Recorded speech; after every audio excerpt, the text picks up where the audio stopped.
Vous êtes-vous déjà demandé, en levant les yeux au ciel, si nous étions vraiment seuls dans l'univers? De tout temps, des savants se sont posé la question. Et certains semblent croire que non. D'Aristote à Galilée, nombreux sont ceux à s'être plongés dans l'infinité du vide céleste. Il se pourrait que vous aussi, comme ces grands savants, ayez déjà observé d'étranges formes se mouvant dans le ciel nocturne. Qui ne s'est jamais intéressé à l'affaire Roswell, considérée par certains ufologues comme la preuve incontestable d'un cas d'écrasement d'ovnis. Rien ne peut prouver que ce genre d'événement ne soit arrivé qu'en Amérique. En France également, les ovnis passionnent. De l'affaire Valençol aux étranges lumières de Colomiers, en passant par le cas de la commune d'Aravilliers, elles font toutes les choux gras de la presse locale. Une bonne partie de la France et une autre partie de l'Europe. D'expliquer cette apparition, c'est Dominique Dumas qui a enquêté sur cet objet volant non identifié.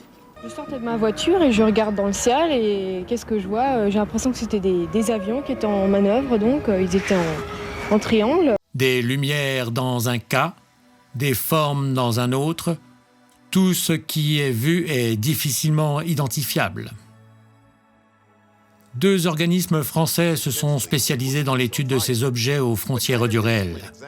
Leur nom, le Groupe d'études et d'information sur les phénomènes aérospatiaux non identifiés, dit GEPAN, et la Direction centrale des renseignements généraux français, dit DCRG.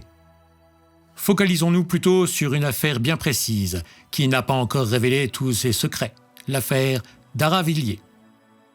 C'est en janvier 1998 qu'apparaît dans le ciel de cette petite commune du Val d'Oise bien tranquille une étrange forme cylindrique. Plusieurs témoins ont assisté à cette rencontre. De nombreux médias s'y sont penchés.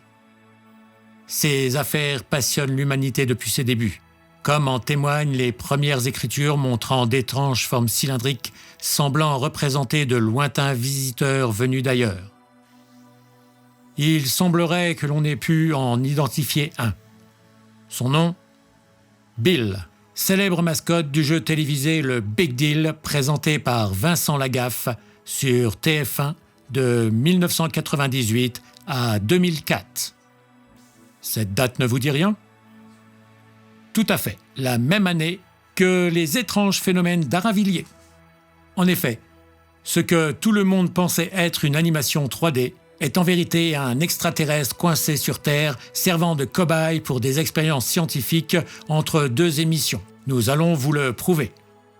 Ce jour-là, le GEPAN s'est rendu à Aravilliers pour récolter les preuves pendant que la DCRG tente de passer sous silence cette rencontre du 3e type. Malheureusement, les témoignages se répandent de plus en plus vite en France, comme en témoignent ces images. C'est que cela. J'ai vu ce gros machin qui était comme ça. Puis on aurait dit derrière que c'était des pattes d'araignée, comme vous savez, des écriers, des machins comme ça. Et j'étais absolument hypnotisé par cet objet insolite. Lorsque Chimène me prend par le bras, il me dit « Je regarde ce qui vient là-bas ». Suite à cette gestion catastrophique de l'affaire, ils doivent mettre en place un nouveau stratagème. La DCRG a alors une idée de génie, créer une émission de télévision avec l'alien en tant que présentateur vedette. Il n'y a pas de meilleure cachette que face au projecteur. Et qui de mieux pour distraire le public et surveiller cette créature céleste que la célébrité la plus en vogue de l'époque, Vincent Lagaffe. En effet, derrière les bouffonneries de Lagaffe se cache en réalité un agent secret de la DCRG, comme l'atteste cette image. Cela peut vous surprendre, mais qui de mieux qu'un bouffon pour mieux faire avaler le poisson à la populace?